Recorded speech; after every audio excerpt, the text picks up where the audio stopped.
किसी ने खुलेआम सड़कों पर चलाई गोली तो कोई 20 साल की उम्र में बन गई माफिया क्वीन। अंडरवर्ल्ड का नाम सुनते ही लोगों को सबसे पहले दाऊद इब्राहिम का ख्याल आता है, लेकिन आज हम आपको इंडिया की कुछ ऐसी लेडी डॉन के बारे में बताएंगे जिनके कारनामों के आगे दाऊद भी छोटा नजर आता है। नंबर 7, इकरा कुरैशी।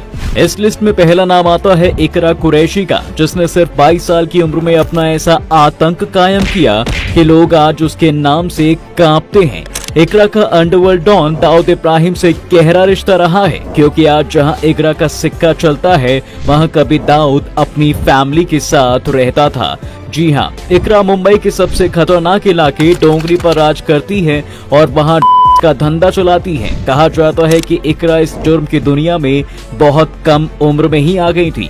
जहां वो पहले सूखे नशे सप्लाई करने का काम करती थी, जिसके बाद उसने खुद की एक गैंग बनाई जिसमें उसकी तरह कई खूबसूरत लड़कियां और औरतें उसके अंडर काम करती थी, जिनसे वो मुंबई के बार और डिस्को में थोक में और सप्लाई करवाती है। इकरा के इस काले धंधे का खुलासा 2020 में हुआ था।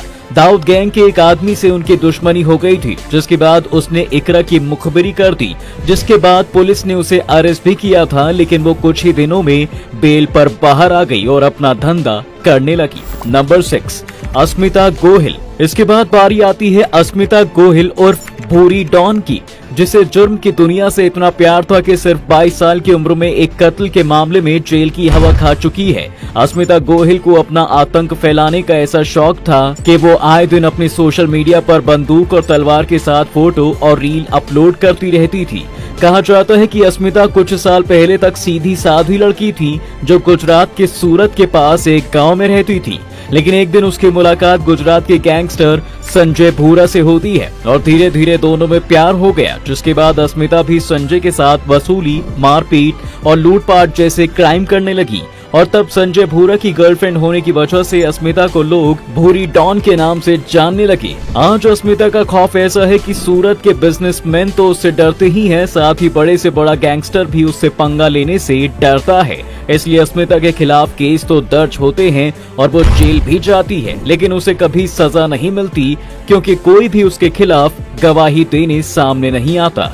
नंबर 5, रेखा मीना। बच्चे बचपन में बड़े होकर डॉक्टर, इंजीनियर या फिर एक्टर बनने का सपना देखते हैं, लेकिन राजस्थान के करौली जिले में रहने वाली रेखा मीना बचपन से बड़ी होकर अंडरवर्ल्ड डॉन बनने का सपना देखती थी और सोशल मीडिया पर रील बनाती रहती थी। इसी दौरान वो पढ़ाई करने के लिए जयपुर आई थी, जहां उसकी मुलाकात सोशल मीडिया के जरिए करौली के गैंगस्टर अनुराज मीना से हो गई थी, जिसके बाद दोनों रिलेशनशिप में आ गए थे। फिर एक दिन अनुराज ने रेखा को एक दूसरे गैंगस्टर पप्पू लाल मीना से मिलवाया, जिसके बाद रेखा और पप्पू में नजदीकियां बढ़ने लगी, जिसकी वजह से अनुराज और पप्पू में दुश्मनी हो जाती है। और तब रेखा ने अनुराज के साथ रहना ही चुना और उसकी हर क्राइम में उसका साथ देने लगी।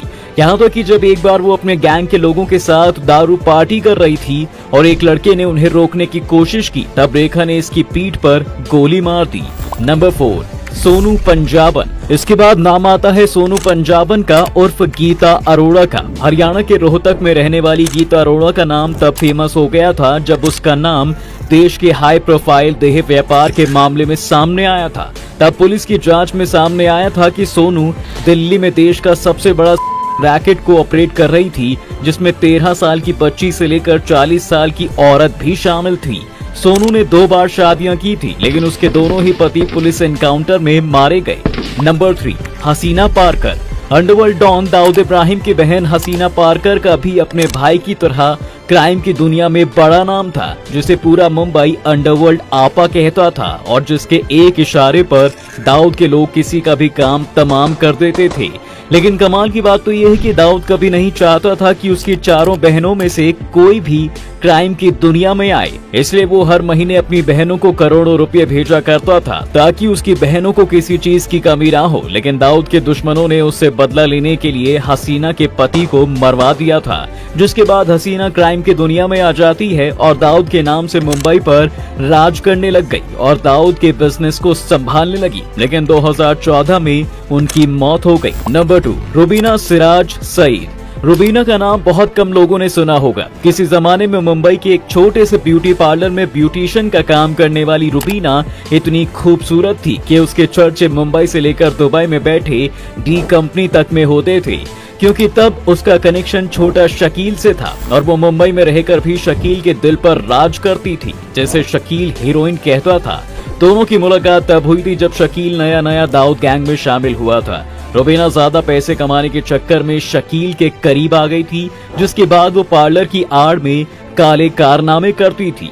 लेकिन बाद में शकील ने उसे पूरे मुंबई का काम सौंप दिया था, लेकिन बाद में उसे पुलिस ने पकड़कर जेल में डाल दिया। नंबर 1, करीमा आपा। इसके बाद नाम आता है मुंबई की एक और लेडी डॉन करीमा आपा का, जिसे मुंबई अंडरवर्ल्ड में मम्बी के नाम से भी जाना जाता है। ये नाम करीमा को इसलिए मिला क्योंकि इसकी गैंग में 40 से ज्यादा अनाथ बच्चे थे, जिन्हें खिलाती पिलाती और अपनी गैंग में शामिल कर लेती थी और उनसे रातों रात अवैध झोपड़ी बनवाकर फिर बेच देती थी। और अगर कोई उसके रास्ते में आने की कोशिश भी करता तो वो उसे उन्हीं बच्चों के हाथों मरवा देती है। और ऐसा करके उसने करोड़ों रुपए जमा कर लिए थे। कहा जाता है कि जब करीमा मुंबई की झुग्गी झोपड़ी वाली बस्तियों से गुजरती थी, तब उसका खौफ इतना ज्यादा था कि लोग सड़क के दोनों तरफ खड़े होकर करीमा को सलाम करते थे।